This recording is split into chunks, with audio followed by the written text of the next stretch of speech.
सूरजगढ़ नामक गांव में एक व्यक्ति रहता था जिसका नाम रामशरण था। रामशरण का कोई परिवार नहीं था, न माता पिता, न भाई बहन और न ही कोई अन्य रिश्तेदार। वह गांव में अकेला ही अपने घर में रहता था। रामशरण दिल का बहुत ही नेक इंसान था। जब भी उसे किसी को परेशानी में देखता तो वह तुरंत मदद के लिए तैयार हो जाता। उसकी इस नेक दिली की वजह से गांव के लोग भी उसका बहुत सम्मान करते थे। लेकिन कुछ लोग ऐसे भी थे जो इस कारण उससे ईर्ष्या करते थे। रामशरण के पास कोई अपनी जमीन नहीं थी, इसीलिए वह दूसरों के खेतों में काम करके अपना गुजारा करता था। एक दिन रामशरण ने चंपा सेठ नामक एक व्यापारी के पास नौकरी शुरू कर दी। चंपा सेठ के यहाँ काम करते हुए 6 महीने बीत गए थे। एक दिन चंपा सेठ ने रामशरण से कहा, देखो रामशरण, गांव के जमींदार ने अपने घर के लिए कुछ सामान बनवाने के लिए कहा था। क्या तुमने वह सारा सामान बांध दिया? जी मालिक, आपके कहे अनुसार मैंने सारा सामान बांध दिया है। अब बस उन्हें आकर ले जाना है, रामशरण ने जवाब दिया। चंपा सेठ ने कहा, जमींदार साहब ने मुझसे कहा था कि उनका आदमी आज काम पर नहीं आया है, इसलिए हमें ही यह सामान उनकी हवेली तक पहुंचाना है। तुम ऐसा करो कि यह सामान तुम ही उनकी हवेली पर पहुंचाओ और वापसी में आते समय तुम खाना खाकर आना, क्योंकि मुझे एक जरूरी काम से गांव के बाहर जाना है। अब तुम जल्दी से जाओ और यह काम कर दो। रामशरण ने वह सामान उठाया और जमींदार की हवेली पर छोड़ आया। उसके बाद उसने खाना खाया और दुकान पर वापस लौट आया। उसे देखते ही चंपा सेठ कहने लगे, आ गया रामशरण, अब तुम दुकान की अच्छे से देखभाल करना, क्योंकि मुझे वापस लौटते हुए शाम हो जाएगी। अब मैं चलता हूं। इसके बाद सेठ अपने जरूरी काम से बाहर चला गया। रामशरण दुकान में बैठ गया। तभी एक बूढ़ा आदमी दुकान के सामने आकर खड़ा हो गया। वह रामशरण से कहने लगा, बेटा, मुझे खाना खाए हुए 3 दिन हो गए हैं। क्या तुम कुछ खाने को दे सकते हो? मुझे बहुत भूख लगी है बेटा। रामशरण को उस बूढ़े व्यक्ति पर दया आ गई। उसने फलों की टोकरी में से 2 फल उठाकर उस बूढ़ी की ओर बढ़ाते हुए कहा, यह लो बाबा, तुम ये 2 फल खा लो, इससे तुम्हारी भूख अवश्य ही मिट जाएगी। लेकिन अगर फिर भी तुम्हें जरूरत पड़े तो मुझसे और फल मांग लेना। बूढ़ी ने वह 2 फल लिए और वहां से जाने लगा। यह देखकर रामशरण ने बूढ़े को आवाज देते हुए कहा, अरे बाबा, जरा रुको तो। तुमने तो कहा था कि तुम्हें बहुत भूख लगी है और अब तुम ये फल बिना खाए ही इन्हें लेकर जा रहे हो। इसका मतलब तुमने मुझसे झूठ कहा था। बूढ़ा व्यक्ति जवाब देने लगा, मुझे सचमुच बहुत अधिक भूख लगी है बेटा, परंतु सच यह है कि मेरी पत्नी घर पर है और उसने भी पिछले 2-3 दिनों से कुछ नहीं खाया, इसीलिए मैं ये दोनों फल उसके लिए ले जा रहा था। ये सुनकर रामशरण के दिल में गहरी पीड़ा हुई। उसने तुरंत कहा, अरे बाबा, मुझे माफ कर दीजिए, मैंने बेतुका शक किया। अगर आप ये फल अपनी पत्नी को दे देंगे तो आप खुद क्या खाएंगे? आप रुको, मैं आपके लिए 1 महीने का राशन बांध देता हूं। रामशरण ने बूढ़ी के लिए 1 महीने का राशन तैयार किया और कहा, बाबा, ये सामान ले जाइए और अपनी पत्नी का भी अच्छे से ख्याल रखिएगा। बूढ़ा व्यक्ति रामशरण की उदारता को देखकर बोला, तुम्हारा दिल बहुत बड़ा है बेटा, भगवान तुम्हारा भला करे। इसके बाद बूढ़ा वह सामान लेकर अपने घर की ओर चल पड़ा। कुछ समय बाद चंपा सेठ दुकान पर वापस आया और रामशरण से पूछने लगा, तो रामशरण, व्यापार कैसा रहा? दुकान में कितने लोग आए? मालिक, आपके जाने के बाद मैंने जितना सामान बेचा उसका पूरा हिसाब यहाँ है। कहते हुए रामशरण ने सेठ को पैसे का पूरा विवरण दे दिया। फिर उसने कहा, मालिक, एक बात आपको बतानी है। रामशरण थोड़े घबराए हुए नजर आ रहे थे। उन्हें घबराते देख सेठ ने पूछा, क्यों? रामशरण, तुमने कुछ पैसे लिए हैं? कितने पैसे लिए? नहीं मालिक, मैंने कोई पैसे नहीं लिए, बल्कि एक बूढ़ा और उसकी पत्नी अत्यंत भूखे थे, इसलिए मैंने उन्हें 1 महीने का राशन दे दिया। वे इतने गरीब थे कि उनके पास पैसे नहीं थे। आप चाहें तो मेरे वेतन से पैसे काट सकते हैं। बेचारे बूढ़े को देखकर मुझे बहुत दुख हो रहा था। यह सुनकर चंपा सेठ का गुस्सा भड़क उठा। वह चिल्लाते हुए बोला, क्या तुम चाहते हो कि मैं तुम्हारे वेतन से पैसे काट लूं? तुमने पहले ही 2 महीने की वेतन ले ली है, तो इस महीने की वेतन मैं कैसे दूंगा? अगर तुम ऐसे ही दान करते रहोगे तो मेरा व्यापार कैसे चलेगा? मेरे पास तुम्हारे दादा दादी की कोई संपत्ति नहीं है। अब मैं तुम्हें और बर्दाश्त नहीं कर सकता। रामशरण ने जवाब दिया, ऐसा नहीं है मालिक, मुझे पूरा विश्वास है कि यदि आप भी उस बूढ़ी को देखते तो वही करते जो मैंने किया। वे 3 दिन से भूखे थे, इसलिए मैंने ऐसा किया। लेकिन चंपा सेठ पर इस बात का कोई असर नहीं हुआ। वह क्रोध में चिल्लाते हुए बोला, नहीं रामशरण, आज के बाद तुम मेरी दुकान पर दिखाई मत देना। तुम्हारा अब यहाँ कोई काम नहीं है, इसी समय यहाँ से निकल जाओ। एक बात याद रखो, अब कभी भी मुझे अपना चेहरा मत दिखाना। आखिरकार चंपा सेठ ने रामशरण को धक्के देकर दुकान से बाहर निकाल दिया। अब रामशरण के पास कोई काम नहीं था और यह खबर पूरे गांव में फैल गई। रामशरण को देखकर सभी लोग उसकी ओर से खिसकने लगे थे। यहाँ तक कि उसके पुराने मित्र भी उसे देखते ही अपने रास्ते बदल लेते थे। उन्हें लगता था कि कहीं रामशरण उनसे पैसे न मांग ले। अपने मित्रों के इस व्यवहार को देखकर रामशरण का दिल बहुत टूट गया, लेकिन अब कुछ किया भी नहीं जा सकता था। उसने गांव के कई निवासियों से मदद मांगी कि कोई उसे काम दिलवा दे, लेकिन कोई भी उसकी सहायता के लिए तैयार नहीं था। रामशरण पूरा दिन काम की तलाश में इधर उधर भटकता रहता था। आखिरकार एक दिन जब वह काम ढूंढने के लिए जा रहा था, तभी किसी ने उसे पुकारा। यह आवाज एक बूढ़े व्यक्ति की थी। अरे सुनो बेटा। रामशरण ने पलट कर देखा। वही बूढ़ा व्यक्ति था जिसे उसने 1 महीने पहले राशन दिया था। बूढ़ा कहने लगा, अरे बेटा, तुम यहाँ कैसे घूम रहे हो? क्या तुम्हारा घर आसपास है? नहीं बाबा, मेरा घर तो यहाँ से बहुत दूर है, लेकिन मैं काम की तलाश में भटकते भटकते यहाँ पहुँच गया हूँ। अच्छा बेटा, तो फिर तुम काफी थके हुए होंगे और तुम्हें भूख भी लगी होगी। हाँ बाबा, भूख तो लगी है। अगर आप कुछ खिला सकें तो बहुत मेहरबानी होगी। अरे क्यों नहीं बेटा, यह भी कोई कहने की बात है। आओ मेरी झोपड़ी में, मैं तुम्हें भरपेट खाना खिलाऊंगा। बूढ़ा रामशरण को अपनी झोपड़ी में ले गया। उसकी पत्नी ने रामशरण के लिए स्वादिष्ट खाना परोसा। रामशरण ने भरपेट भोजन किया और फिर उसने बूढ़े को अपनी सारी परेशानियों के बारे में बताया कि कैसे उसने उसकी मदद की और इसके बदले में नौकरी से निकाल दिया गया। अब वह काम की खोज में दर दर भटक रहा है। सारी बातें सुनकर बूढ़े को गहरी चिंता हुई। उसने कहा, बेटा, मेरी वजह से तुम्हारा काम छूट गया, इसके लिए मैं तुमसे माफी चाहता हूं। तुम तो मुझे जानते भी नहीं थे कि मैं कौन हूं, फिर भी तुमने मेरी सहायता की। लेकिन अब हमारे पास कोई परेशानी नहीं रहेगी, क्योंकि आज मेरा बेटा आने वाला है और जब भी तुम्हें भूख लगे तो हमारे पास आ जाना, मैं तुम्हें भरपेट खाना खिलाऊंगा। रामशरण आश्चर्यचकित होते हुए पूछने लगा, क्या आपके पास बेटा भी है? वह क्या करता है और इतने दिन से वह कहाँ था?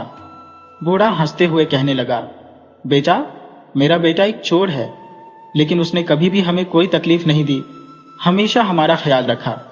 इन दिनों वह राजा की जेल में था, लेकिन आज उसकी सजा पूरी हो गई है।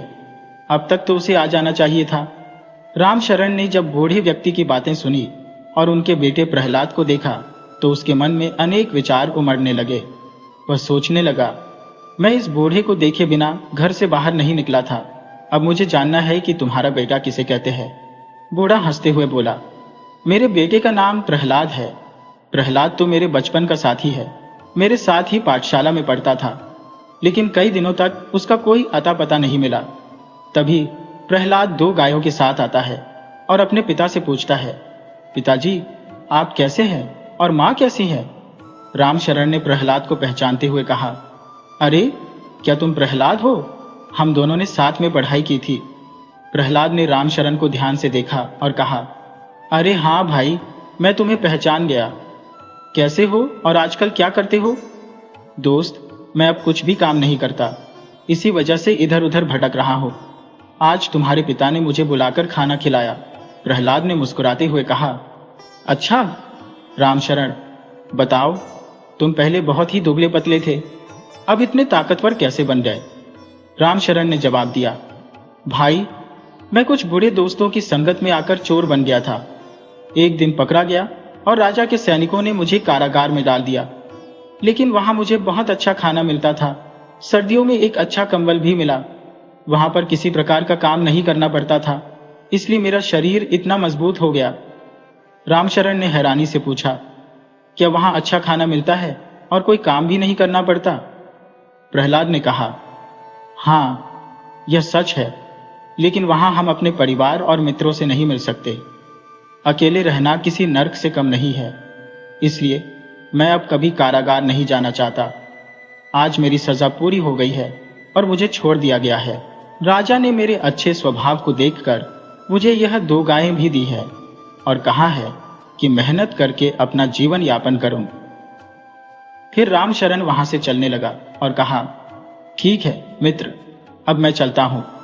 रामशरण के जाने के बाद उसने पास के एक गांव में काम की खोज शुरू की। कई लोगों से सहायता मांगी, लेकिन कहीं से भी काम नहीं मिला। इससे उसका मन बहुत ही दुखी और थका हुआ हो गया। रामशरण एक पेड़ के नीचे बैठ गया और सोचने लगा कि ईमानदारी से काम करने के बावजूद भी उसे कोई काम नहीं मिल रहा। तभी प्रहलाद की बातें उसके मन में गूंजने लगी कि कारागार में बिना काम किए खाना मिलता है। उसने सोचा, क्यों न मैं भी कारागार में पहुंच जाऊं, जहां अच्छा खाना मिलेगा, कोई काम भी नहीं करना पड़ेगा और सोने के लिए एक अच्छा बिस्तर भी मिलेगा। लेकिन इसके लिए उसे चोरी करनी पड़ेगी और इससे किसी को दुख होगा, जो रामशरण को स्वीकार्य नहीं था। उसे किसी को दुखी करना मंजूर नहीं था। एक दिन रामशरण के मन में अचानक एक योजना कौंधी। अपने मन की गहराइयों में एक चालाक योजना बनाकर वह राजा के महल की ओर बढ़ने लगा। रास्ते में उसने एक लकड़ी अपने साथ ले ली। जब वह महल के पास पहुंचा तो एक पहरेदार उसकी निगाहबानी कर रहा था। रामशरण ने अपनी लकड़ी से पहरेदार पर हमला किया। पहरेदार आग बबूला हो गया और रामशरण को पकड़कर कहा, इतनी हिम्मत तुझमें कि तू मुझसे लकड़ी से मारता है? तू देख, तुझे इसकी सजा कैसे मिलती है। मैं अभी तेरी अक्ल ठिकाने लगाता हूं। रामशरण को पहरेदार को मारने के आरोप में 6 महीने की कारागार की सजा सुनाई गई। अब रामशरण कारागार में था।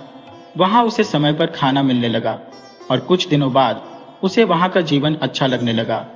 उसने सोचा कि बाहरी दुनिया की तुलना में कारागार तो कहीं बेहतर है।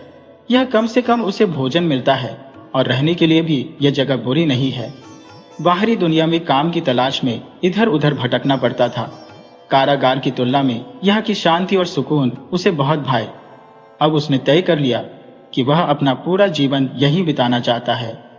6 महीने के बाद उसकी सजा समाप्त हो गई और एक पहरेदार ने उसे कहा, रामशरण, आज तुम्हारी सजा पूरी हो गई है। तुम्हें कारागार से रिहा किया जा रहा है। मुझे उम्मीद है कि तुम बाहर जाकर कोई अच्छा काम करोगे और एक अच्छा जीवन बिताओगे। सजा समाप्त होने पर भी रामशरण बिल्कुल खुश नहीं था।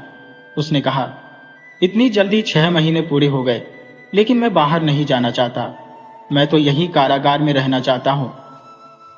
पहरेदार ने जवाब दिया, रामशरण, तुम्हारी सजा समाप्त हो चुकी है। अगर मैं तुम्हें यहां रखूंगा तो मेरी नौकरी खतरे में पड़ जाएगी। इस स्थिति में तुम्हें कारागार से बाहर जाना ही पड़ेगा। रामशरण को अपनी इच्छा के विरुद्ध कारागार से बाहर आना पड़ा।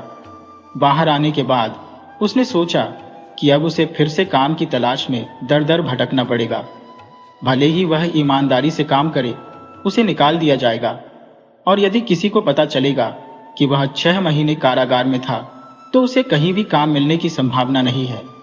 उसने ठान लिया कि उसे किसी भी कीमत पर कारागार में लौटना होगा।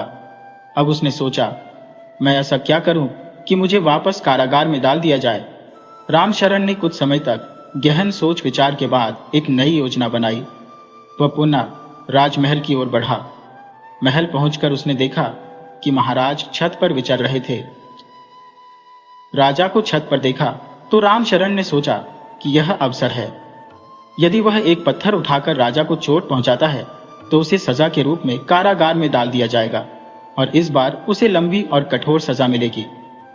यह विचार कर रामशरण ने एक पत्थर उठाया और राजा की ओर फेंक दिया, लेकिन पत्थर राजा को लगा नहीं और पास जाकर गिर पड़ा।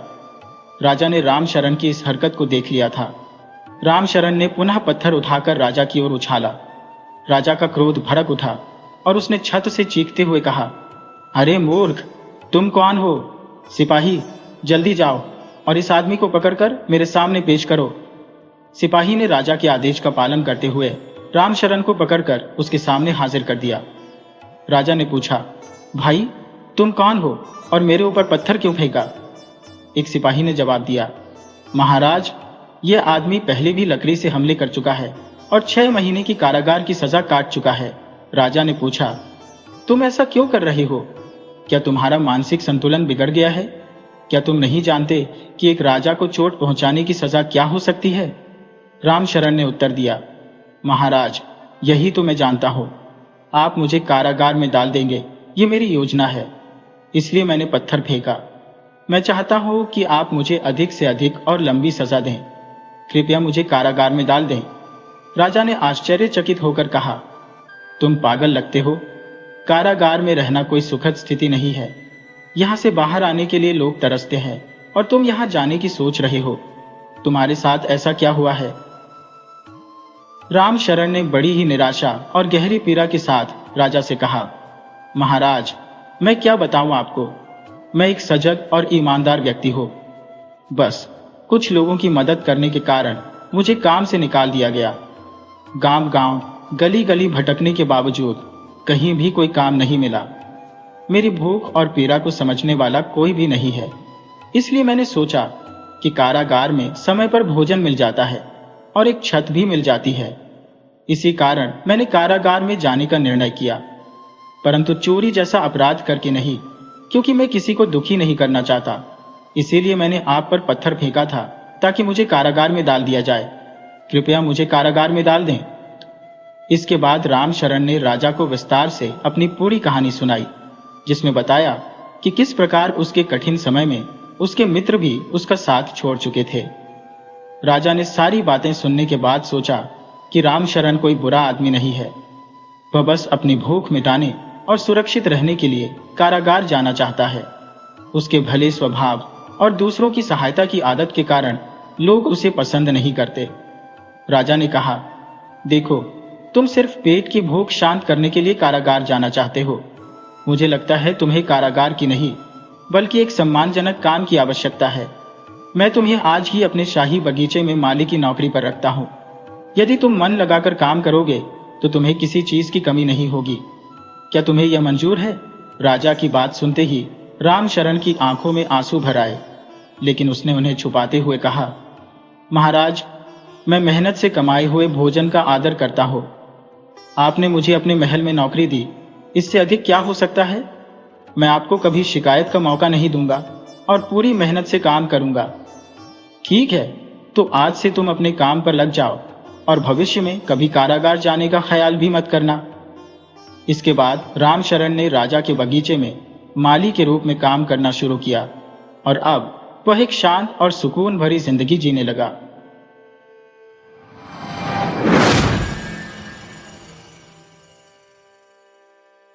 कई साल पहले की बात है। गंगाराम पटेल, जो कि एक प्रतिष्ठित व्यापारी था, तीर्थ यात्रा की तैयारी कर रहा था। उसके साथ उसका वफादार नौकर बुलाकी भी चलने वाला था। गंगाराम पटेल एक समझदार और अनुभव से परिपूर्ण व्यक्ति थे। बुलाकी ने उनसे कहा, सेठ जी, मैं आपके साथ चलने को तैयार हूं, लेकिन एक शर्त है। अगर आप मेरी शर्त मानेंगे तो ही मैं आपके साथ जाऊंगा। सेठ जी, जो अब उम्र दराज हो चले थे, अपने साथ किसी सहारे को आवश्यक समझते थे, इसलिए उन्होंने कहा, ठीक है, बताओ क्या शर्त है तुम्हारी?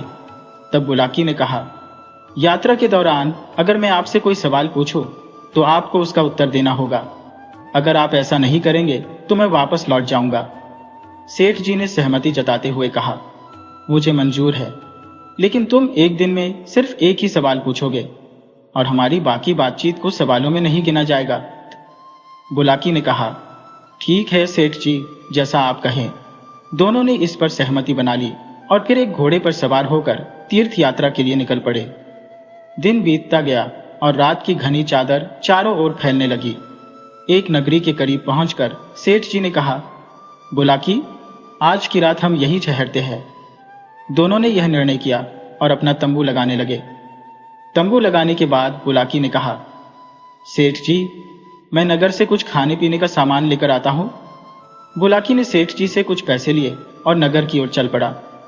जब बुलाकी नगर के मुख्य द्वार पर पहुंचा तो उसने देखा कि वहां एक बकरा बंधा हुआ है। नगर में प्रवेश करने वाले सभी लोग उस बकरे के सिर पर 5 जूते मारकर अंदर जा रहे थे। यह देखकर बुलाकी हैरान रह गया, लेकिन नगरी में प्रवेश तो करना ही था। पहरेदारों ने उसे रोका और कहा, अगर तुम्हें अंदर जाना है तो बकरे के सिर पर 5 जूते मारने होंगे। अगर ऐसा नहीं किया तो प्रवेश की अनुमति नहीं मिलेगी। बुलाकी असमंजस में खड़ा रहा, परंतु नगरी में प्रवेश करना उसकी मजबूरी थी, इसलिए उसने भी बकरे के सिर पर 5 जूते मारे और नगरी में प्रवेश कर गया। अपना सामान लेकर जब वह वापस लौटा तो फिर से उसने बकरे को 5 जूते मारे और सेठ जी के पास पहुंच गया। वापस आकर बुलाकी ने खाना बनाया, सेठ जी को परोसा और फिर खुद भी खाया। सारे काम निपटाने के बाद उसने सेठ जी के लिए हुक्का भर दिया। रात के सन्नाटे में बोला कि नहीं। सेठ जी के पैरों के पास बैठ गया, मन में सवालों का भंवर लिए। आज नगरी में जो कुछ देखा वो उसे बेचैन किया जा रहा था। बोला कि नहीं, पैर दबाते हुए बोला, सेठ जी, आज एक विचित्र दृश्य देखा जो समझ में नहीं आया। नगरी के मुख्य द्वार पर पहुंचा तो एक बकरा जंजीरों से बंधा हुआ था और आने जाने वाले हर शख्स उसके सिर पर 5 जूते मार रहे थे। मुझे समझ नहीं आ रहा था कि आखिर इस बेचारे बेजुबान जानवर ने ऐसा क्या अपराध किया है। सेठ जी हल्के से मुस्कुराए और बोला, ये नगरी वैसी नहीं है जैसी तुम सोच रहे हो। ये राजा भोज की नगरी है और जिसे तुम एक साधारण बकरा समझ रहे हो वो असल में एक गुनहगार है। इस बकरे ने राजा भोज के खिलाफ एक गहरा षड्यंत्र रचा था। इसमें वो काफी हद तक सफल भी हो गया था, लेकिन कहते हैं ना, पाप का घड़ा एक दिन फूटता ही है। राजा भोज ने इसे सजा दी कि हर आने वाला व्यक्ति इसके सिर पर 5 जूते मारेगा। बोला ने उत्सुकता से पूछा, लेकिन सेठ जी, आखिर इस बकरे ने क्या किया था? सेठ जी ने कहानी को विस्तार से समझाते हुए कहा, राजा भोज को 14 विद्याओं का ज्ञान था। वो बेहद बुद्धिमान शासक थे जिन्हें अपनी विद्वता पर गर्व था, लेकिन एक बाजीगर ने उनकी 14 विद्याओं का घमंड तोड़ दिया। एक दिन एक बाजीगर अपनी पत्नी के साथ राजा भोज की नगरी में आया और लोगों से निवेदन किया कि उसका खेल देखा जाए। लोगों ने उसे सलाह दी कि राजा के दरबार में जाओ, अगर राजा को तुम्हारा खेल पसंद आया तो इनाम भी मिलेगा। बाजीगर ने सोचा कि राजा भोज के सामने खेल दिखाने का अवसर बहुत बड़ा है और वह महल की ओर चल पड़ा। महल पहुंचने पर उसे द्वारपालों ने बताया कि राजा व्यस्त है, थोड़ा इंतजार करना पड़ेगा। बाजीगर और उसकी पत्नी इंतजार करने लगे। अंततः राजा भोज बाहर आए। बाजीगर ने राजा के सामने हाथ जोड़कर कहा, महाराज, मैं एक छोटा सा बाजीगर हूं, गांव गांव जाकर अपनी कला का प्रदर्शन करता हूं। मेरी तमन्ना थी कि एक दिन आपके सामने अपनी कला दिखाऊं। राजा भोज, जो अपनी 14 विद्याओं के घमंड में डूबे थे, हंसकर बोले, तो मुझे क्या दिखाएगा? मैं तो 14 विद्याओं का ज्ञाता हूं। तुझ जैसे छोटे बाजीगर का खेल मुझे रोमांचित नहीं कर सकता। बाजीगर ने बड़ी विनम्रता से कहा, महाराज, मेरी कला छोटी हो सकती है, लेकिन मैं आपसे निवेदन करता हूं कि एक बार मेरा खेल देख लीजिए। राजा भोज ने आखिरकार हामी भर दी। बाजीगर ने अपने खेल की शुरुआत की। उसने अपने थैले से एक रस्सी निकाली और उसे आसमान की ओर फेंका। रस्सी इतनी लंबी हो गई कि आकाश में कहीं जाकर अटक गई। राजा भोज और दरबारियों के साथ सारी प्रजा भी हैरान रह गई। बाजीगर ने रस्सी को जोर से खींचा, लेकिन वो इतनी कस गई थी कि हिल भी नहीं रही थी। फिर बाजीगर ने कहा, महाराज, मुझे थोड़ी देर के लिए खेल रोकना पड़ेगा, क्योंकि मुझे देवताओं से संदेश आया है कि ब्रह्मा, विष्णु और महेश के बीच युद्ध छिड़ गया है। सेठ जी ने कहानी खत्म करते हुए कहा, बस यहीं से राजा भोज को यह समझ में आया कि घमंड इंसान को अंधा कर देता है। बाजीगर ने राजा की 14 विद्याओं का घमंड तोड़ दिया और यही सिखाया कि हर किसी में कुछ न कुछ खास होता है। बोला कि नहीं, चुपचाप सुनता रहा और धीरे धीरे उसकी जिज्ञासा शांत हो गई। राजा भोज की सभा में जब बाजीगर ने यह कहा कि देवताओं की लड़ाई को शांत करने के लिए उसे जाना होगा, तब सभी लोग, यहां तक कि खुद राजा भोज भी अचंभे में पड़ गए। हर कोई सोचने लगा कि ऊपर स्वर्ग में देवताओं का युद्ध चल रहा है और इसे रोकने के लिए एक बाजीगर को बुलाया गया है। राजा भोज ने आश्चर्य से पूछा, यह कैसे मुमकिन है? लेकिन फिर उन्होंने सिर हिलाया और बोले, ठीक है, पहले तुम जाओ और युद्ध को शांत कराओ। बाजीगर ने जाने से पहले कहा, महाराज, मेरी एक शर्त है, जब तक मैं लौट कर नहीं आता मेरी पत्नी आपकी जिम्मेदारी होगी और मैं सबसे पहले आकर उसे मांगूंगा। राजा भोज सोच में पड़ गए, लेकिन बोले, ठीक है, तुम्हारी पत्नी सुरक्षित रहेगी। जैसे ही शर्त मंजूर हुई, बाजीगर ने रस्सी पर चढ़ना शुरू कर दिया। वह धीरे धीरे आकाश में जाता गया। उसका शरीर बादलों में खो गया। सबकी नजरें ऊपर टिक गईं, लेकिन बहुत देर हो चुकी थी और लोग अब उसकी वापसी का इंतजार कर रहे थे। तभी एक अप्रत्याशित दृश्य घटित हुआ। आकाश से बाजीगर का कटा हुआ पैर धरती पर गिरा। हर कोई स्तब्ध हो गया। फिर उसका दूसरा पैर, दोनों हाथ और आखिर में उसका सिर गिर पड़ा। राजा भोज भी यह देखकर अपने सिंहासन से खड़े हो गए। बाजीगर की पत्नी यह देख जोर जोर से रोने लगी। सभा में मौजूद हर कोई यह सोचने लगा कि ऊपर आखिर क्या हुआ होगा, कैसे यह सब हुआ। राजा भोज ने बहुत विचार करने के बाद बाजीगर के अंगों को अंतिम संस्कार के लिए चिता में जलाने का आदेश दिया।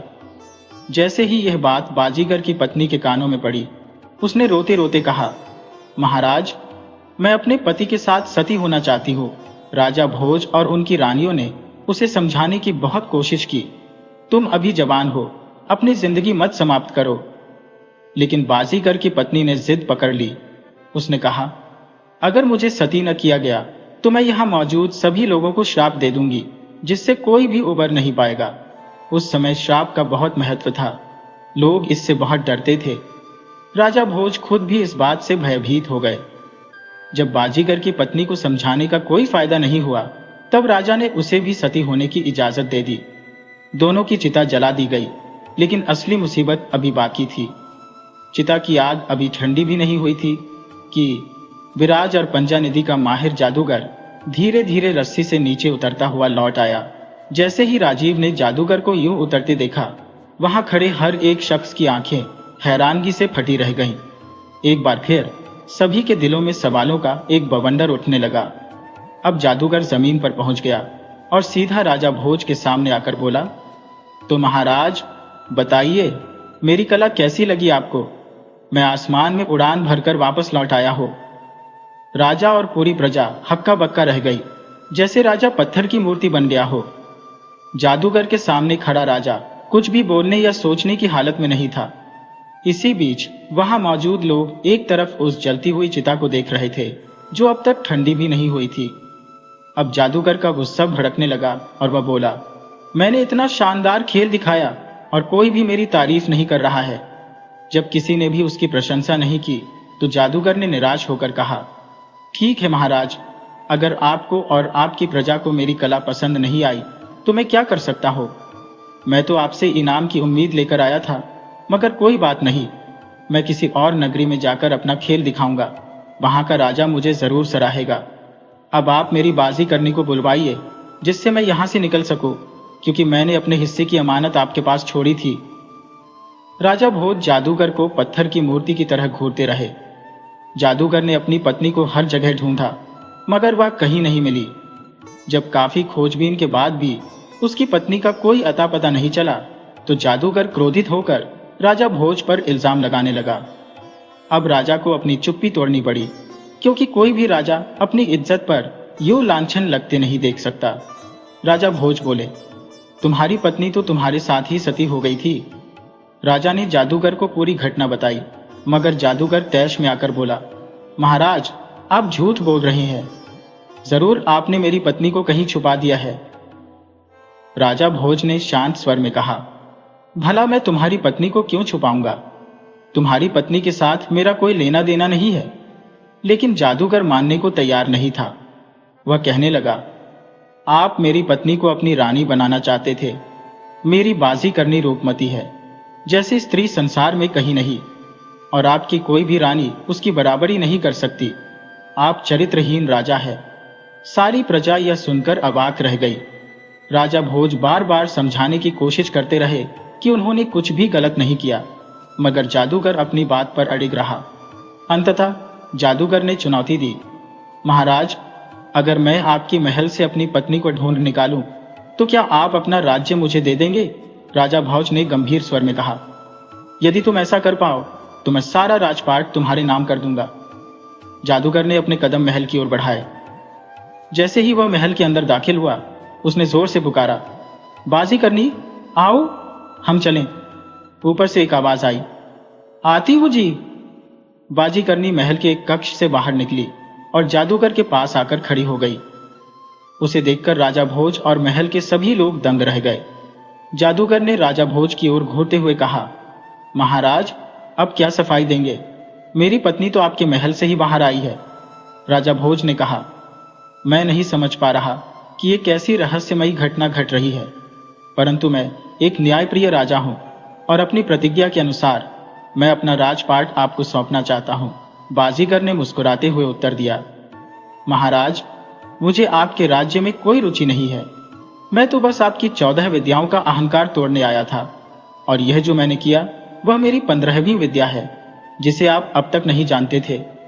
जब बाजीगर ने अपने असली स्वरूप का प्रदर्शन किया तो वहां उपस्थित लोगों के मन में उठने वाले सवालों का बवंडर शांत हो गया। बाजीगर के रूप में जो व्यक्ति खड़ा था वह और कोई नहीं, स्वयं भगवान शिव और माता पार्वती थे।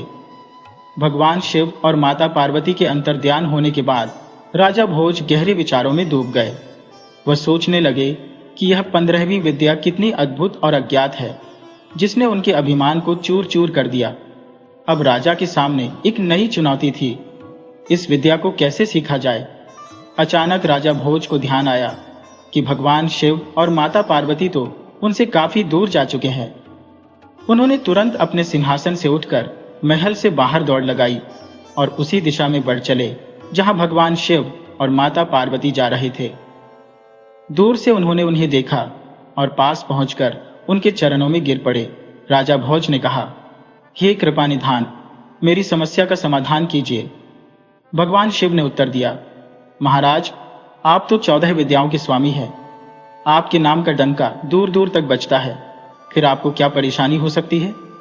राजा भोज ने विनम्रता से कहा, हे कृपा निधान, मुझसे बहुत बड़ी भूल हो गई, कृपया मुझे क्षमा करें। आगे से मैं ऐसा अहंकार अपने मन में कभी नहीं लाऊंगा। भगवान शिव ने कहा, अब बताओ महाराज, तुम मुझसे क्या चाहते हो?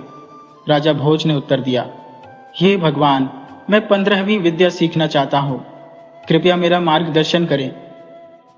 भगवान शिव ने गंभीरता से कहा, राजन, यह विद्या सीखना इतना सरल नहीं है। यह एक अत्यंत कठिन और जटिल प्रक्रिया है। इसे सीखने का कोई समय निश्चित नहीं है। पता नहीं इसमें कितना समय लगेगा। तब तक राज्य का संचालन कैसे होगा? अच्छा यही होगा कि तुम 15वीं विद्या सीखने का विचार त्याग दो। राजा भोज ने दृढ़ता से कहा, नहीं महाराज, चाहे कार्य कितना भी कठिन क्यों ना हो, मैं उसे करूंगा। चाहे कितना भी समय लगे, मैं समय निकाल लूंगा। कृपया मुझे रास्ता दिखाइए। भगवान शिव ने कहा, तो ठीक है, यहां से बहुत दूर हिमालय की ओर एक घना और भयावह जंगल है। उस जंगल के बीच में एक सिद्ध पुरुष बाबा अमर गुरु की कुटिया है। उस कुटिया को तुम्हें ढूंढना होगा। ध्यान रखना, जंगल में घोड़ा नहीं जा सकता। तुम्हें घोड़े को जंगल के बाहर छोड़ना पड़ेगा और शेष यात्रा पैदल तय करनी होगी। बाबा अमर गुरु तपस्या में लीन मिलेंगे। उनके चरणों में जाकर गिर जाना और 15वीं विद्या सिखाने का अनुरोध करना। हाँ, एक बात ध्यान रखना, बाबा स्वभाव से बहुत कठोर हैं। अगर वे तपस्या में लीन हो तो उनकी तपस्या भंग मत करना, नहीं तो वे क्रोधित हो सकते हैं। बाबा की तपस्या पूर्ण होने का धैर्यपूर्वक इंतजार करना। यदि बाबा को दया आ गई तो वे तुम्हें 15वीं विद्या अवश्य सिखाएंगे। इतना कहकर भगवान शिव और माता पार्वती अंतर्ध्यान हो गए। भगवान शिव और माता पार्वती के अंतर्ध्यान होने के बाद राजा भोज वापस अपनी नगरी आए और अपने विश्वासपात्र मंत्रियों की एक सभा बुलाई। उन्होंने मंत्रियों को आगे की योजना समझाते हुए कहा, देखो, मैं एक अत्यंत आवश्यक कार्य के लिए राज्य से दूर जा रहा हूं। मेरे अनुपस्थित रहने के दौरान आप सभी मिलकर राज्य का कार्य संभालना। प्रजा को कोई कष्ट न हो, इसका विशेष ध्यान रखना, क्योंकि मुझे वापस आने में कितना समय लगेगा इसका कोई अनुमान नहीं है। इसलिए आप सभी अपने अपने कार्य पूरी निष्ठा और ईमानदारी से करना। मंत्रियों को समझाकर राजा महल की ओर चल दिए। राजा भोज की 2 रानियां थी। एक का नाम सत्यवती और दूसरी का नाम भानुमति था। सत्यवती अपने पति के प्रति अत्यंत समर्पित और पवित्र थी। वह महाराज के दर्शन के बिना अन्न जल ग्रहण नहीं करती थी। दूसरी ओर रानी भानुमति के आचरण पर कुछ संदेह था। उसका चरित्र सत्यवती के विपरीत था। राजा भोज पहले रानी सत्यवती के कक्ष में गए और बोले, रानी, मैं एक अत्यंत महत्वपूर्ण कार्य के लिए कुछ समय के लिए नगरी छोड़कर जा रहा हूं। मुझे नहीं पता कि मुझे लौटने में कितना समय लगेगा। यह समय 1 वर्ष का भी हो सकता है, 12 वर्षों का भी, या इससे अधिक का भी। इसलिए मैं तुम्हें सलाह देता हूं कि मेरे लौटने तक तुम सावधानी से रहना। रानी सत्यवती की आंखें बार बार भर आती थी और वो बोली, हे महाराज, मैं तो आपके बिना पानी भी नहीं पी सकती। इतना लंबा समय आपके बगैर कैसे कटेगा, खासकर जब आपके लौटने का कोई निश्चित समय भी नहीं है। कृपा करके मुझे भी अपने साथ ले चलिए। राजा भोज ने धीरे से उत्तर दिया, नहीं रानी, मैं आपको साथ नहीं ले जा सकता। जिस कार्य के लिए मैं जा रहा हूं वहां महिलाओं का प्रवेश वर्जित है। आप मेरे साथ चलकर मेरी यात्रा में बाधा नहीं डालेंगी, यही मेरा आपसे अनुरोध है। सत्यवती ने आंसू पोंछते हुए कहा, महाराज, आप तो जानते ही हैं कि आपके दर्शन किए बिना मैं भोजन या पानी तक नहीं ग्रहण करती, भले ही मेरी जान क्यों न चली जाए। राजा भोज ने हल्की मुस्कान के साथ कहा, इसका हल मेरे पास है। मैं इस दीवार पर अपनी तस्वीर बना देता हूं। आप इस तस्वीर को भोग लगाकर भोजन कर लेना। राजा भोज ने खुद की हूबहू तस्वीर दीवार पर बना दी। सुबह होते ही राजा भोज अपने सफर की तैयारी करने लगे। जाने से पहले उन्होंने सत्यवती को बुलाया और समझाते हुए कहा, देखो रानी, मैं जिस काम के लिए जा रहा हूं वो बहुत कठिन और उलझन भरा रास्ता है। मुझे नहीं पता कि मेरे साथ क्या हो सकता है, इसलिए मैं आपको अपनी मूंछ का एक बाल देकर जा रहा हूं। इसे संभाल कर रखना। जब मैं वापस आऊंगा तो सबसे पहले आपसे यही मूंछ का बाल मांगूंगा। तभी आप समझेंगे कि मैं ही असली राजा भोज हूं। लेकिन इस बात को गुप्त रखना, किसी को न बताना। रानी ने वो मूंछ का बाल संभालकर एक डिब्बे में रख लिया और उसे गुप्त स्थान पर छिपा दिया। राजा भोज ने अपनी यात्रा शुरू करने से पहले अपने पुराने साथी नाई को बुलाने का आदेश दिया। सैनिकों ने तुरंत नाई तक संदेश पहुंचाया। जैसे ही नाई को पता चला कि उसे राजा भोज ने बुलाया है, वह बिना देर किए दौड़ा दौड़ा आया। राजा भोज ने नाई को सारी योजना बताई और कहा, हमें कुछ समय के लिए राज्य से दूर जाना होगा, इसलिए तुम्हें भी मेरे साथ चलना होगा। नाई ने सिर हिलाते हुए कहा, जैसी आपकी आज्ञा महाराज। फिर राजा भोज ने 2 घोड़े मंगवाए और जरूरी सामान लेकर हिमालय की ओर सफर शुरू कर दिया। दिन में वे सफर करते और रात में किसी नगरी में ठहर जाते। नाई का काम था बाजार से सामान लाना और राजा भोज के लिए खाना बनाना। इस तरह राजा भोज और नाई की यात्रा लगातार चलती रही। कई दिन गुजर गए। आखिरकार वो उस जंगल के पास पहुंच गए जहां घोड़ों का जाना मुमकिन नहीं था। घोड़ों को बाहर ही छोड़कर राजा भोज और नाई ने तलवारें निकालकर जंगल में रास्ता बनाते हुए आगे बढ़ना शुरू किया। लंबी यात्रा के बाद आखिरकार वो बाबा अमरा गुरु की कुटिया के पास पहुंच गए। राजा भोज ने देखा कि कुटिया का दरवाजा सुनहरे रंग का था और उसके चारों ओर रंग बिरंगे फूल खिले हुए थे। कुटिया के अंदर से धूनी का धुआं उठ रहा था और बाबा वृक्षाला पर बैठे ध्यान में लीन थे। राजा भोज और नाई बाबा के सामने थोड़ी दूरी पर हाथ जोड़े बैठे रहे। 1 सप्ताह बीत गया, लेकिन बाबा ने अपनी आंखें नहीं खोली। राजा भोज ने कहा, जब तक बाबा आंखें नहीं खोलते हम आश्रम की सफाई कर देते हैं। दोनों ने आश्रम की सफाई शुरू कर दी। वे जंगल से लकड़ियां इकट्ठा करके धूनी के पास रखने लगे और नए फूलों से आश्रम को सजाया। 1 महीना बीतने के बाद बाबा अमरा गुरु ने अपनी आंखें खोली और सामने बैठे राजा भोज और नाई को देखा, जो जिज्ञासा भरी नजरों से उनकी ओर देख रहे थे। बाबा ने कहा, बच्चा, मेरे पास आओ और अपना परिचय दो। तुमने इस घने जंगल को पार किया है। यहाँ कोई साधारण इंसान नहीं आ सकता। इतने कष्ट उठाकर तुम यहाँ पहुंचे हो तो जरूर कोई महत्वपूर्ण काम होगा। राजा भोज और नाई बाबा के पास गए और चरणों में बैठकर राजा भोज ने कहा, हे महाराज, मैं राजा भोज हूँ। बड़ी आशा से आपके पास आया हूँ। कृपा करके मेरी समस्या का समाधान कीजिए। बाबा ने पूछा, बच्चा, क्या समस्या है? राजा भोज बोले, महाराज, मैं 15वीं विद्या सीखने आया हूँ। कृपा करके मुझे इसका ज्ञान प्रदान करें।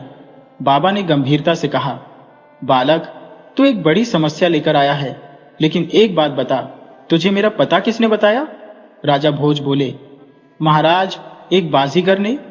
बाबा ने कहा, ठीक है, परंतु इस विद्या को सीखना हर किसी के बस की बात नहीं है। इसमें बहुत कठिनाइयां आएंगी। क्या तू उन कठिनाइयों का सामना कर पाएगा? राजा भोज ने आत्मविश्वास से कहा, महाराज, विद्या को पाने के लिए मैं हर कठिनाई का सामना करूंगा। कृपया मुझे सही मार्ग दिखाइए। बाबा बोले, ठीक है राजन, पर पहले मैं तुझे इस विद्या की शक्ति के बारे में कुछ बताना चाहता हूँ। राजा भोज को जब 15वीं विद्या के बारे में बाबा ने बताया तो यह विद्या मर चुके शरीर में फिर से प्राण डालने की थी, लेकिन इसके साथ एक बहुत बड़ी शर्त भी जुड़ी थी। बाबा ने कहा, अगर तुम इस विद्या का इस्तेमाल कर किसी को जिंदा करोगे तो तुम्हारे प्राण उस मृत शरीर में चले जाएंगे और तुम्हारा अपना शरीर प्राणहीन हो जाएगा, लेकिन जब चाहो तुम फिर से अपने शरीर में वापस आ सकते हो। ध्यान रखना, तुम्हारे लौटते ही वो दूसरा शरीर फिर से मृत हो जाएगा। इस विद्या को सीखते समय तुम्हें केवल एक वक्त का भोजन मिलेगा और इस पूरी साधना में कितना समय लगेगा यह अनिश्चित है। क्या तुम्हें यह शर्त मंजूर है? राजा भोज ने बिना किसी हिचकिचाहट के हामी भरी और कहा, बाबा, मैं हर शर्त को मानने के लिए तैयार हूं। मुझे यह विद्या सीखनी है।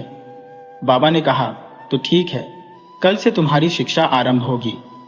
अगली सुबह राजा भोज बाबा के सामने बैठ गए और बाबा ने मंत्रों की शिक्षा देना शुरू कर दिया। अब राजा भोज की विद्या सीखने का सफर शुरू हो चुका था, लेकिन उनके साथ एक ऐसी समस्या जुड़ने वाली थी जिसकी उन्हें बिल्कुल भी भनक नहीं थी। जब बाबा मंत्र सिखा रहे थे, उसी समय राजा का नाई, जो राजा भोज के पीछे बैठा था, वह भी चुपचाप मंत्र सुनकर उन्हें याद करता जा रहा था। वह राजा भोज के साथ साथ हर मंत्र रटता जा रहा था। इस तरह से राजा भोज के 12 सालों की कठिन तपस्या में नाई ने भी सारी विद्याएं सीख ली। 12 साल बीतते बीतते राजा भोज 15वीं विद्या में निपुण हो गए और नाई भी उतना ही कुशल हो गया था। एक दिन बाबा ने कहा, राजन, अब तुम्हारी शिक्षा पूरी हो चुकी है। अब तुम अपने राज्य लौटकर अपनी प्रजा की देखरेख कर सकते हो, लेकिन एक बात याद रखना, कभी भी इस विद्या का दुरुपयोग मत करना। राजा भोज ने विनम्रता से सिर झुकाकर गुरु को प्रणाम किया और अगली सुबह गुरु से विदा लेकर अपने राज्य की ओर चल पड़े। उनके साथ नाई भी था। चूंकि घोड़े नहीं थे, इसलिए दोनों पैदल ही चल रहे थे और आपस में बातें करते जा रहे थे। लेकिन नाई के मन में कपट का बीज अंकुरित हो चुका था। उसने मन ही मन एक षड्यंत्र रच लिया था। वह सोचने लगा कि किस तरह से वह राजा भोज की जगह खुद राजा बन जाए। इसलिए वह गहरी चालाकी से राजा के साथ चल रहा था और धीरे धीरे अपने षड्यंत्र को आकार दे रहा था। राजा भोज को नाई की इस कुटिलता का जरा भी अंदाजा नहीं था। वे उसकी तरफ देखकर बोले, नाई, तुम कुछ गुमसुम से लग रहे हो, क्या बात है? नाई ने बड़ी चालाकी से जवाब दिया, महाराज, अगर आप बुरा न माने तो एक बात कहूं। मैंने सोचा कि 12 सालों की कठिन तपस्या के बाद आपने यह अद्भुत विद्या सीखी है। क्यों ना हम इसे एक बार आजमा कर देख लें। कहीं ऐसा ना हो कि आपके राज्य में जाकर लोग आप पर हंसे। राजा भोज को उसकी बात सही लगी। उन्होंने कहा, तुम ठीक कह रहे हो, चलो इसे आजमा कर देख लेते हैं। नाई थोड़ी दूर गया और एक मरा हुआ तोता उठाकर लाया। उसने राजा भोज के सामने रख दिया और कहा, महाराज, इस मरे हुए तोते में अपने प्राण डाल दीजिए। राजा भोज ने बिना सोचे समझे कहा, ठीक है। और फिर राजा भोज ने जब मंत्रोच्चार शुरू किया तो अपने प्राण एक तोते में डाल दिए और वह तोता तुरंत जीवित हो गया। दूसरी ओर राजा भोज का शरीर बेसुध होकर जमीन पर गिर पड़ा। उधर नाई अपनी साजिश में सफल होता दिख रहा था। उसने मौके का फायदा उठाते हुए फौरन मंत्र पढ़कर अपने प्राण राजा भोज के शरीर में डाल दिए। अब नाई का शरीर भी निष्प्राण होकर गिर गया और राजा भोज का आत्मा तोते में कैद हो गई। यह देखकर राजा भोज, जो अब तोते के रूप में थे, चौंक गए और बोले, नाई, ये तूने क्या कर डाला? तू मेरे शरीर में क्यों घुस गया? नाई ने हंसते हुए जवाब दिया, महाराज, मैं बस अपनी विद्या आजमा रहा था, जो मैंने आपको चोरी छिपे देख देख कर सीखी थी। राजा भोज का गुस्सा 7वें आसमान पर था। वह बोले, नाई, तूने अपनी सीमाओं को पार किया है, ये बड़ा अपराध है। तुझे दरबार में सख्त सजा दी जाएगी। अब तू फौरन मेरे शरीर को खाली कर और वापस अपने शरीर में लौट जा। नाई हाका मारते हुए बोला, महाराज, क्या आप मुझे मूर्ख समझते हैं? मैं इतनी आसानी से इस सुनहरे मौके को गंवाने वाला नहीं हूं। मुझे तो आखिरकार राजा बनने का मौका मिला है और इसे मैं बिल्कुल नहीं छोड़ूंगा। आप तो अब एक मामूली तोते हैं, आपका मुझसे क्या बिगड़ सकता है? मैं अब वही सारे ऐश आराम भोगूंगा जो एक राजा के हिस्से में आते हैं। फिर नाई ने अपनी चाल को अंजाम देने की सोचते हुए उस तोते को पत्थर से मारने की कोशिश की जिसने राजा भोज के प्राण बस रहे थे, मगर बेचारा तोता यानी राजा भोज अपनी जान बचाने के लिए वहां से उड़कर एक ऊंचे पेड़ की टहनी पर जा बैठा। वहां से वह नाई को देख रहा था और मन ही मन सोच रहा था, जिस पर मैंने इतना भरोसा किया उसी ने मुझे धोखा दे दिया। अब मैं क्या कर सकता हूं? तोता उदास होकर बैठ गया और रोने लगा। उधर नाई, जो अब राजा भोज के शरीर में था, लकड़ियां और सूखी घास इकट्ठा करने लगा। उसने अपने बेसुध पड़े शरीर को जला दिया ताकि कोई उसकी असलियत न पहचान सके। अब धोखेबाज नाई पूरी तरह से राजा भोज का रूप धारण कर चुका था और राजा भोज को एक तोते के रूप में जंगल में भटकने के लिए छोड़ दिया। नाई लगातार पैदल चलता हुआ राजा भोज की नगरी के द्वार पर जा पहुंचा। पहरेदारों ने जैसे ही राजा भोज के शरीर को देखा, वे दौड़कर दरबार में सूचना देने पहुंचे।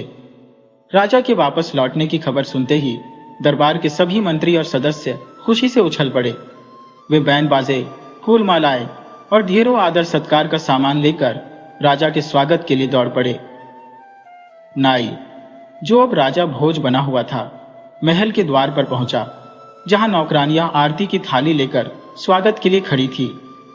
मगर जैसे ही नाई ने देखा कि रानी सत्यवती उसे स्वागत करने नहीं आई, वह गुस्से में बोला, रुक जाओ, मैं अंदर नहीं जाऊंगा जब तक मेरी रानी सत्यवती आकर मेरा स्वागत नहीं करती। राजा का आदेश सुनते ही सत्यवती को बुलाया गया। रानी सत्यवती आरती की थाली लेकर आई, मगर वह चुपचाप एक ओर खड़ी रही।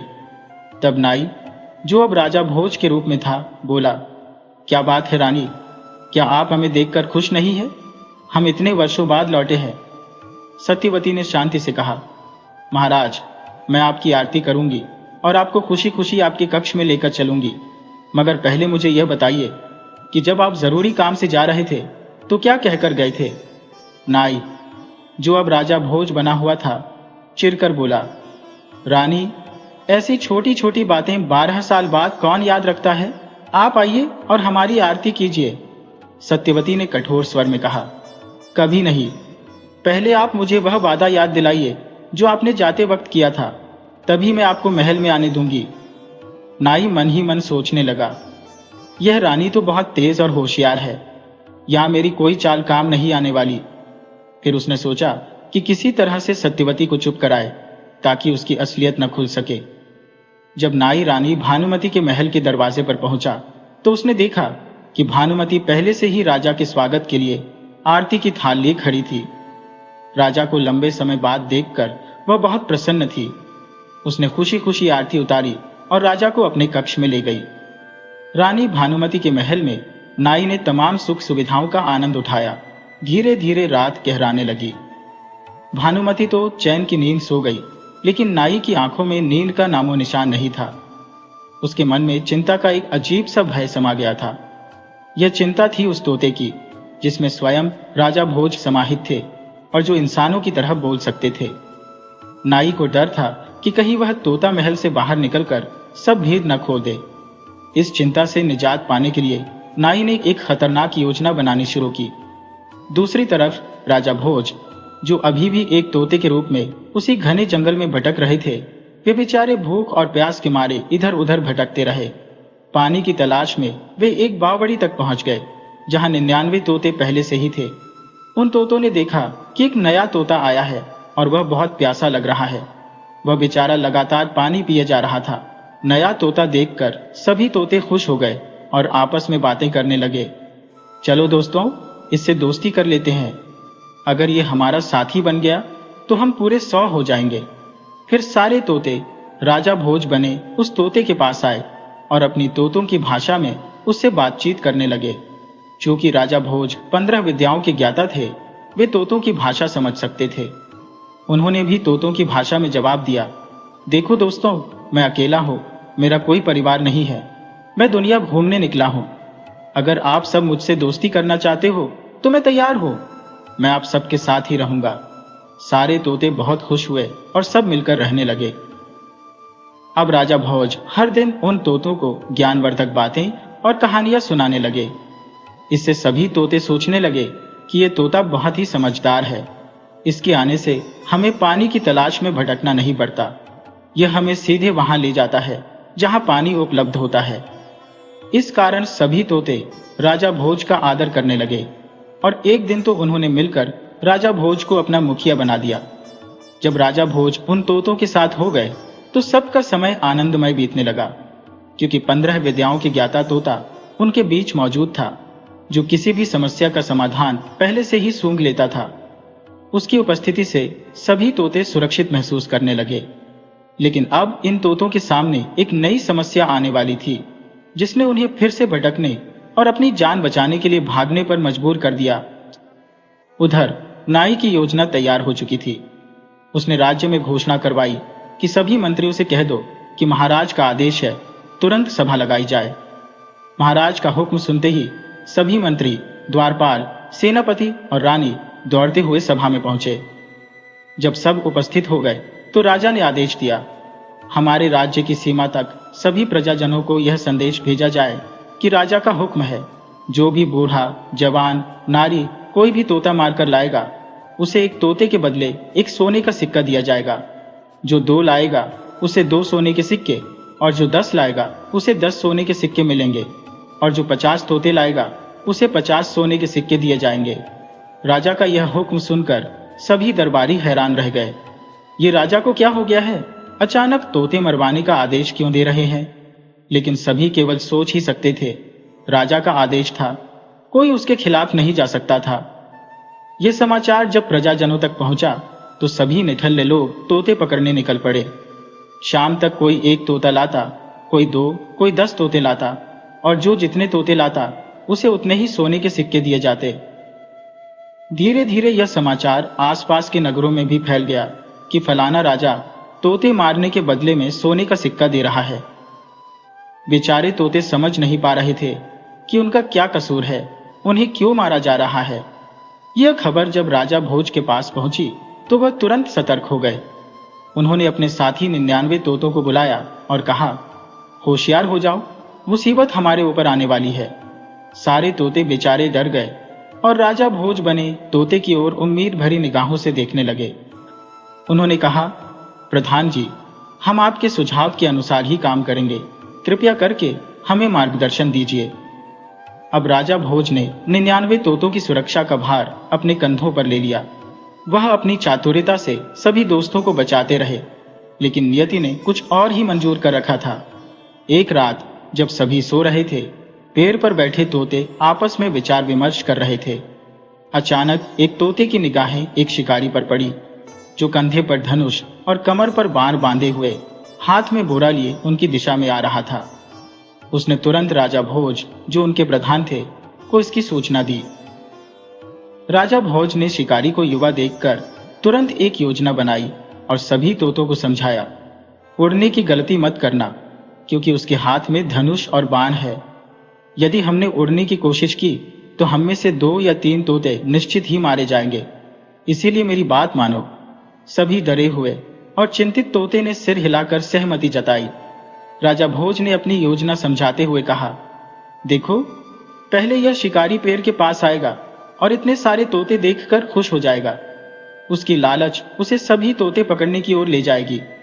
वह बाण चलाकर हमें नहीं पकड़ सकेगा, क्योंकि बाण चलाकर वह केवल 2 या 3 तोते ही पकड़ सकेगा।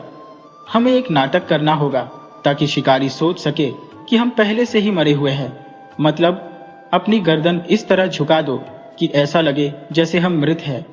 जब शिकारी पेड़ पर चढ़ेगा और हमें एक एक करके नीचे फेंकेगा, तो जैसे ही शिकारी एक तोते को नीचे फेंकेगा, उसकी आवाज सुनते रहना। आवाज की गिनती 100 तक पहुंचने पर सब एक साथ उड़ जाना। इस तरह शिकारी पेड़ पर ही रह जाएगा और हमें भागने का समय मिल जाएगा। सभी तोते ने राजा भोज की बात मान ली और गर्दन झुकाकर पेड़ की टहनियों पर लेट गए जैसे वे मरे हुए हो। जब शिकारी पेड़ के पास आया और एक ही पेड़ पर इतने सारे तोते देखे तो वह अत्यंत प्रसन्न हुआ। उसने सोचा कि इतने सारे तोते उसे धनवान बना देंगे। उसने मन ही मन भगवान को धन्यवाद किया कि उसे इतनी आसानी से इतने सारे मरे हुए तोते मिल गए। बिना हत्या किए ही वह सोने के सिक्के पा जाएगा। शिकारी ने अपना धनुष, बाण और बोरा पेड़ के नीचे रख दिया और प्रसन्नता से पेड़ पर चढ़कर तोते को नीचे फेंकना शुरू कर दिया। जैसे जैसे वह एक एक तोते को नीचे फेंक रहा था, आवाज की गिनती बढ़ती जा रही थी। गिनती 99 तक पहुंच गई और अंतिम बचे थे राजा भोज। शिकारी ने उन्हें भी नीचे फेंकने ही वाला था कि अचानक वह धरती पर गिर पड़ा। गिनती पूरी हो चुकी थी और सभी तोते एक साथ उड़ गए, लेकिन राजा भोज, जो सबसे ऊंची टहनी पर बैठे थे, शिकारी के हाथ में ही रह गए। शिकारी इस चातुर्यता से भड़क गया और गुस्से में आग बबूला हो गया। उसने राजा भोज बने तोते से कहा, तुमने मेरे साथ बड़ा धोखा किया है, लेकिन मैं तुम्हें अपने हाथों से जाने नहीं दूंगा। कम से कम एक सोने का सिक्का तो मुझे मिलना चाहिए। फिर शिकारी पेड़ से उतरकर राजा भोज बने तोते को अपने हाथों में पकड़कर नगरी की ओर चल पड़ा। चलते चलते तोता अचानक बोला, शिकारी भाई। शिकारी हैरान होकर इधर उधर देखने लगा और पूछा, मुझे किसने बुलाया? तब राजा भोज, जो अब तोते के रूप में था, बोला, भाई मैं बोल रहा हूं, यह तोता जिसे तुमने पकड़ रखा है। शिकारी को थोड़ी हैरानी हुई और बोला, अरे वाह, तू तो इंसानों जैसी बात कर रहा है। तोता मुस्कुराते हुए बोला, शिकारी भाई, तुम मुझे कहां ले जा रहे हो? शिकारी बोला, मैं तुझे राजा के पास ले जा रहा हूं। राजा मुझे इसके बदले एक सोने का सिक्का देगा। तोता तुरंत बोला, भाई राजा के पास मत ले जाओ, मेरी जगह मुझे किसी सेठ के पास ले चलो और मैं तुम्हें 10 सोने के सिक्के दिलवाऊंगा। शिकारी चौंकते हुए बोला, 10 सोने के सिक्के? तोता बोला, हाँ बिल्कुल, सेठ से मैं तुझे 10 सोने के सिक्के दिलवा दूंगा। शिकारी ने सोचा कि यह सौदा बेहतर है और बोला, ठीक है, तुझे एक बड़े सेठ के पास ले चलता हूं। शिकारी खुशी से तोते को लेकर एक अमीर सेठ के पास पहुंचा। वहां जाकर उसने सेठ से कहा, सेठ जी, ये तोता मैंने जंगल से पकड़ा है, मैं इसे आपको बेचना चाहता हूं। सेठ ने उलझन भरे स्वर में कहा, इस तोते का मैं क्या करूंगा? इसे राजा को दे दे, कम से कम तुझे एक सोने का सिक्का तो मिल जाएगा। शिकारी ने जवाब दिया, लेकिन यह तोता खुद कह रहा है कि इसे राजा को नहीं बल्कि किसी सेठ को बेचना चाहिए। आप खुद इससे बात कर लीजिए। सेठ को तो बड़ी हैरानी हुई, क्या यह तोता बोलता है? शिकारी बोला, जी हाँ सेठ जी, यह तोता न सिर्फ बोलता है बल्कि बहुत समझदारी भरी बातें करता है। सेठ ने कहा, अच्छा इसे अंदर लाओ। फिर सेठ शिकारी और तोते को अंदर लेकर गया। तोते ने सेठ से कहा, सेठ जी, आप मुझे इस शिकारी से 10 सोने के सिक्कों में खरीद लीजिए, इसके बदले मैं आपको लाखों का मुनाफा करवा दूंगा। अगर आप मुझे नहीं खरीदेंगे तो शिकारी मुझे राजा को दे देगा और राजा मुझे मार डालेगा। सेठ को विश्वास नहीं हुआ, लेकिन फिर भी उसने सोचा कि यह बात कुछ हटके है। उसने 10 सोने के सिक्के निकालकर शिकारी को दे दिए। शिकारी खुशी खुशी वहां से चल दिया, लेकिन तोते ने जाते वक्त उससे कहा, शिकारी, किसी को मत बताना कि तुमने मुझे किस सेठ को बेचा है। अब सेठ ने तोते से पूछा, भाई तू कैसे मेरी लाखों की कमाई करवाएगा? तोता बोला, सेठ जी, जैसा मैं कहता हूं वैसा आप करते जाइए, देखिएगा आपके पास दौलत की बारिश होगी। तोते ने पहले सेठ को गुड़ खरीदने की सलाह दी। उसने कहा, अगले हफ्ते गुड़ का भाव दोगुना हो जाएगा, जितना हो सके गुड़ खरीद लो। सेठ ने उसकी बात मानी और सारे शहर का गुड़ खरीद लिया। हफ्ते भर बाद सचमुच गुड़ का दाम दोगुना हो गया और सेठ ने वही गुड़ दोगुने दाम पर बेच दिया। इस मुनाफे से सेठ बहुत खुश हुआ। उसने सोचा, यह तोता सच में बड़ा होशियार है। अब वह रोज तोते से सलाह लेने लगा। तोता कभी उसे रुई खरीदने को कहता तो कभी लोहे में निवेश करने की सलाह देता। धीरे धीरे सेठ की तिजोरियां भरने लगी। एक दिन सेठ बोला, भाई तेरी वजह से मैं इतना अमीर हो गया हूं, आज तू जो भी चाहे मुझसे मांग ले, मैं तेरे लिए कुछ भी करने को तैयार हूं। तोता यह सुनकर उदास हो गया। उसकी आंखों में आंसू आ गए। सेठ ने उसकी उदासी देखी और कहा, भाई तू रो क्यों रहा है? मुझे माफ कर दे। मैंने अपनी कमाई के चक्कर में कभी तेरे दुख दर्द नहीं पूछे। अब तू मुझे अपनी कहानी सुना। तोते ने कहा, सेठ जी, मैं कोई साधारण तोता नहीं हो, बल्कि राजा भोज हो। फिर उसने सेठ को अपनी पूरी कहानी सुनाई, कैसे नाई ने उसे धोखा दिया और कैसे वह अब इस तोते के शरीर में कैद है। सेठ यह सुनकर दंग रह गया। वह राजा भोज के पैरों में गिर पड़ा और बोला, महाराज, मुझसे बहुत बड़ी गलती हो गई, कृपया मुझे माफ कर दीजिए। मैंने इतने बड़े महाराज को एक साधारण नौकर की तरह रखा। कृपया मुझे माफ करें और यदि मेरे लायक कोई सेवा हो तो मुझे बताएं। तोते ने कहा, आपकी कोई गलती नहीं है, मुझे मेरे कर्मों का फल मिला है, लेकिन अगर आप कुछ कर सकते हैं तो मुझे किसी भी तरह से रानी सत्यवती के पास पहुंचा दें, आपकी बड़ी कृपा होगी। सेठ ने कहा, ठीक है महाराज, मैं किसी भी तरह से आपको रानी सत्यवती के पास पहुंचाऊंगा, चाहे मुझे कितने भी खतरों का सामना क्यों न करना पड़े। सेठ अपने वचन के अनुसार राजा भोज बने तोते को रानी सत्यवती से मिलाने के लिए बेताब था। एक दिन उसने योजना बनाई और तोते को अच्छी तरह छिपाकर राजा भोज की नगरी की ओर चल पड़ा। 4 दिन की यात्रा के बाद वह राजा भोज की नगरी में पहुंच गया और सत्यवती के महल के बाहर जाकर बैठ गया। मसला इतना गंभीर था कि वह किसी को भी इसके बारे में नहीं बता सकता था। सेठ को बेहद सावधानी से कदम उठाने पड़े, लेकिन अब करे क्या। महल के अंदर जाना उतना ही मुश्किल था जैसे किसी गरीब आदमी के लिए किसी बड़े सेठ से मिलना। सेठ महल के बाहर बैठा रहा, उम्मीद लगाए कि भगवान कोई रास्ता निकालेंगे। अचानक सेठ ने देखा कि एक दासी महल से बाहर आई। सेठ ने तुरंत दिमाग दौड़ाया और समझा कि अब आगे का काम यही दासी कर सकती है। वह उसके पास भागा और दासी से कहा, बहन, कृपया मेरा एक काम कर दीजिए, मुझे किसी तरह से एक बार रानी सत्यवती से मिलवा दीजिए। दासी गुस्से में बोली, क्या कह रहे हो? मैं रानी सत्यवती से तुम्हें क्यों मिलवाऊं? हमारी रानी के इतने बुरे दिन नहीं आए कि वह राह चलते किसी से भी मिले। चले जाओ यहां से। सेठ ने विनम्रता से कहा, कृपया यह संदेश रानी तक पहुंचा दीजिए कि एक सेठ बहुत दूर से पैदल यात्रा करते हुए एक गंभीर समस्या लेकर आपसे मिलने आया है। इसके बदले में आपको 50 सोने के सिक्के दूंगा। 50 सोने के सिक्कों का नाम सुनते ही दासी के चेहरे पर चमक आ गई।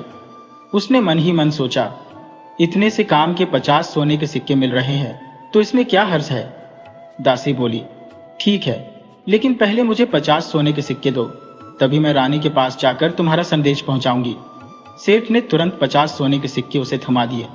सिक्के अपने पल्लू में बांधकर वह दौड़ती हुई रानी सत्यवती के पास गई और बोली, महारानी, एक सेठ बहुत दूर से पैदल सफर करते हुए आपसे मिलने आया है। शायद वह किसी बेहद गंभीर समस्या पर विचार करना चाहता है। यदि आप अनुमति दें तो मैं उसे बुलाऊं। रानी सत्यवती ने कहा, ठीक है, उसे हमारे पास लेकर आओ। दासी दौड़ कर गई और सेठ को रानी सत्यवती के महल के भीतर ले आई। जब सेठ रानी के सामने पहुंचा तो रानी ने देखा कि उसकी आंखों में आंसू छलक रहे थे। उसने हाथ जोड़कर रानी से विनती की, रानी, मैं आपसे अकेले में 1 मिनट बात करना चाहता हूं। रानी सत्यवती, जो कि एक कोमल हृदय की महिला थी, किसी अनजान व्यक्ति की आंखों में आंसू देखकर उनका कलेजा पसीज गया। रानी ने तुरंत सभी दासियों और पहरेदारों को वहां से जाने का आदेश दिया। जैसे ही सब बाहर गए, सेठ ने अपनी चादर हटाई और तोता बने राजा भोज को बाहर निकाला।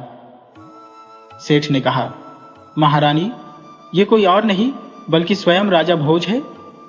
किसी अनजान व्यक्ति के मुख से ये शब्द सुनते ही रानी का हृदय जोर जोर से धड़कने लगा। वह इस पहेली को समझ नहीं पा रही थी कि राजा भोज एक तोता कैसे हो सकते हैं। रानी के मन में सवाल बढ़ते जा रहे थे। एक क्षण के लिए वह मौन हो गई। फिर सेठ ने धीरे से कहा, रानी, अब आप ही संभालिए, मेरा काम यही समाप्त होता है, बाकी की बात राजा भोज आपको बताएंगे। रानी ने अपने दिल को सांत्वना देते हुए कहा, रुको सेठ जी, जब तक यह साबित नहीं हो जाता कि आप राजा भोज हैं, आप यहीं ठहरेंगे। यदि आपकी बात सच साबित होती है तो हम आपके सम्मान में एक भव्य समारोह आयोजित करेंगे, लेकिन यदि आपने मुझसे कोई मजाक किया तो आपको ऐसा दंड मिलेगा जिसकी कल्पना आपने कभी नहीं की होगी। रानी और सेठ के बीच की इस बातचीत को सुनकर पीछे छिपे बैठे तोते ने धीरे से पूछा, क्या आज भी आपके पास हमारी मूंछ का बाल सुरक्षित है? ये सुनकर रानी एकदम चुप हो गई। उसने धीरे धीरे अपनी नजरें उस राजा की ओर घुमाई जिसकी आंखों में जिज्ञासा के आंसू थे। उसने कहा, स्वामी, इतने वर्षों के बाद भी इस अवस्था में मिले हैं। रानी ने उन्हें गले लगाया और फूट फूट कर रो पड़ी। रानी ने सेठ को तहे से धन्यवाद दिया और उन्हें मेहमान गृह में ठहरने को कहा। रानी ने सेवकों को बुलाकर आदेश दिया, ये सेठ हमारे माननीय मेहमान हैं, इन्हें किसी भी प्रकार की परेशानी नहीं होनी चाहिए। सेवक ने मुस्कुराकर सिर हिलाया और मेहमानों की देखभाल की। रानी ने राजा भोज, जो कि तोता बने हुए थे, को अपनी पूरी दास्तान सुनाई। राजा भोज ने कैसे नाई के साथ बड़ा धोखा किया था, ये सब रानी ने विस्तार से बताया। रानी ने कहा, जब मैं महल में पहुंची तो मैंने समझ लिया कि यह बहरूपिया है। मैंने तुरंत उस निशानी को मांगा जो आपने मुझे सौंपा था। जब वह असफल रहा तब मैंने समझा कि वह महल में भ्रामक बातें बना रहा है। रानी सत्यवती ने राजा भोज से कहा, महाराज, आप तो 115 विद्या के निपुण हैं, कृपया इस समस्या का समाधान करें। वह नाई केवल 15वीं विद्या जानता है, जबकि आप सभी 15 विद्याओं के ज्ञाता है। राजा भोज ने गंभीरता से योजना बनाई और रानी से कहा, देखो रानी, केवल आप और सेठ ही जानते हैं कि मैं महल में आ चुका हूं। इसे किसी को भी बताना नहीं चाहिए। अब जो मैं कहूंगा उसे ठीक से करना होगा। रानी ने कहा, जी महाराज, आप जो भी कहेंगे मैं वही करूंगी। कृपया मुझे आगे की योजना बताइए। राजा भोज ने कहा, रानी, सबसे पहले आप सैनिकों से एक मरा हुआ बकरा मनवाएं और एक संदेश नाई को भेजें जिसमें आप माफी मांगते हुए महल में आने का आग्रह करती है। फिर मुझे किसी ऐसे स्थान पर छिपा दीजिए जहां से मैं आपको देख सकूं, लेकिन आप मुझे न देख सके। रानी ने राजा भोज की योजना पूरी तरह समझ ली और एक बंदी को बुलाकर उसे संदेश भेजने का आदेश दिया। संदेश में रानी ने कहा कि वह अपने कर्मों पर पछताते हुए नाई से माफी मांगना चाहती है और उसे महल में आमंत्रित करना चाहती है। बंदी ने संदेश लेकर तुरंत राजा बने नाई के पास पहुंचा, जो रानी के महल में विश्राम कर रहा था। नाई ने कहा, रानी, सत्यवती ने आपको याद किया है। वे आपसे माफी मांगना चाहती है और सभी मंत्रियों को भी आमंत्रित किया है। कृपया आप महल में पधारें। नाई ने कहा, ठीक है, हम शीघ्र ही सभी मंत्रियों के साथ महल में पधारेंगे। रानी सत्यवती ने विश्वास जताया कि राजा भोज आएंगे और तोते बने राजा को एक कपड़े से ढककर कक्ष के रोशनदान में छिपा दिया ताकि वह वहां से पूरा दृश्य देख सके। रानी ने नाई और मंत्रियों के आगमन की प्रतीक्षा की। थोड़ी देर बाद रानी ने देखा कि राजा भोज, जो नाई बने थे, समस्त मंत्रियों के साथ महल की ओर आ रहे थे। महल के द्वार पर पहुंचते ही रानी ने राजा की आरती की और हाथ जोड़कर कहा, महाराज, मैं अपनी गलती पर शर्मिंदा हूं कि मैंने आपको महल में प्रवेश करने से रोका। लेकिन आप जानते हैं कि मैं एक पतिव्रता स्त्री हूं, इसलिए मुझे हर कदम फूंक फूंक कर उठाना पड़ता है। रानी ने एक गहरी सांस लेते हुए कहा, महाराज, कृपया अब मुझे क्षमा कर दें। मैं आपकी बात से सहमत हूं। पुरानी बातें कौन याद रखता है, लेकिन मैं आपको याद दिलाना चाहती हूं कि जब आप 15वीं विद्या सीखने गए थे तो आपने कहा था कि जब आप विद्या सीख कर लौटेंगे तो सबसे पहले उसका चमत्कार मुझे दिखाएंगे। मैंने उसी का इंतजार किया, पर आपने कोई चमत्कार नहीं दिखाया, इसीलिए मुझे आपके साथ ऐसा व्यवहार करना पड़ा। रानी सत्यवती की बातें सुनकर राजा, जो असली राजा भोज नहीं था, मन ही मन खुश हुआ, क्योंकि वह खुद भी अपनी विद्या का चमत्कार दिखाने के लिए आतुर था। मगर उसे बिल्कुल भी अंदाजा नहीं था कि असली राजा भोज वहीं मौजूद है और सब देख सुन रहे हैं। वे बस सही मौके का इंतजार कर रहे थे जब वह नकली राजा अपनी विद्या का इस्तेमाल करे। नकली राजा ने कहा, रानी, आप क्या देखना चाहेंगी? रानी ने तुरंत अपने नौकरों को एक मरे हुए बकरे को लाने का आदेश दिया। बकरा लाया गया और रानी ने कहा, महाराज, मैं चाहती हूं कि आप इस मरे हुए बकरे में अपने प्राण डालकर इसे जीवित करें। नकली राजा ने बड़े आत्मविश्वास से कहा, यह तो मेरे बाएं हाथ का खेल है। फिर उसने मंत्र पढ़ना शुरू किया और कुछ ही क्षणों बाद उसका शरीर जमीन पर गिरकर प्राणहीन हो गया, जबकि बकरा जीवित हो उठा। असली राजा भोज, जो तोते के रूप में थे, इसी क्षण की प्रतीक्षा कर रहे थे। उन्होंने मंत्र पढ़ा और अपने प्राण वापस अपने असली शरीर में डाल दिए और फिर तोता प्राणहीन होकर गिर पड़ा। सभी दरबारी यह देखकर हैरान थे। असली राजा भोज अपने वास्तविक रूप में प्रकट हुए और तुरंत आदेश दिया, बड़ी बड़ी जंजीरें लाओ और इस बकरे को अच्छी तरह से बांध दो ताकि यह कहीं भाग न सके। राजा का आदेश सुनकर तुरंत जंजीरें मनवाई गईं और बकरे को अच्छी तरह बांध दिया गया। इसके बाद राजा भोज ने दरबार में उपस्थित सभी मंत्रियों को अपनी पूरी आपबीती सुनाई। उन्होंने कहा, धन्य है वह सेठ जिसने मेरी सहायता की और मुझे इस संकट से बाहर निकाला। मंत्रीगण बोले, महाराज कृपया हमें क्षमा करें कि हम इस नकली राजा को पहचान नहीं सके। जब इसने आपकी विद्या का दुरुपयोग किया तब हमें कुछ शक हुआ था। अब आप ही इसका उचित दंड तय करें। राजा भोज ने गंभीरता से कहा, इसके लिए मृत्युदंड भी कम है। इसे नगरी के मुख्य द्वार पर बांध दिया जाए और घोषणा कर दी जाए कि जो भी इस नगरी में प्रवेश करेगा या बाहर जाएगा उसे इसके सिर पर 5 जूते मारने होंगे। आदेश के अनुसार बकरे को नगरी के द्वार पर बांध दिया गया और पहरेदारों को सख्त हिदायत दी गई कि हर आने जाने वाला व्यक्ति इसे 5 जूते जरूर मारे। अगर कोई ऐसा नहीं करेगा तो उसे नगरी में प्रवेश नहीं दिया जाएगा। इधर मरे हुए तोते का आदर सत्कार के साथ अंतिम संस्कार किया गया। राजा भोज ने फिर से अपने राज्य की बागडोर संभाल ली और न्यायपूर्वक शासन चलाने लगे।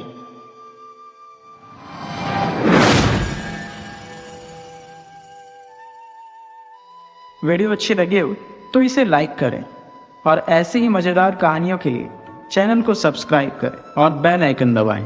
ज़्यादा से ज़्यादा अपने दोस्तों को शेयर करें। धन्यवाद।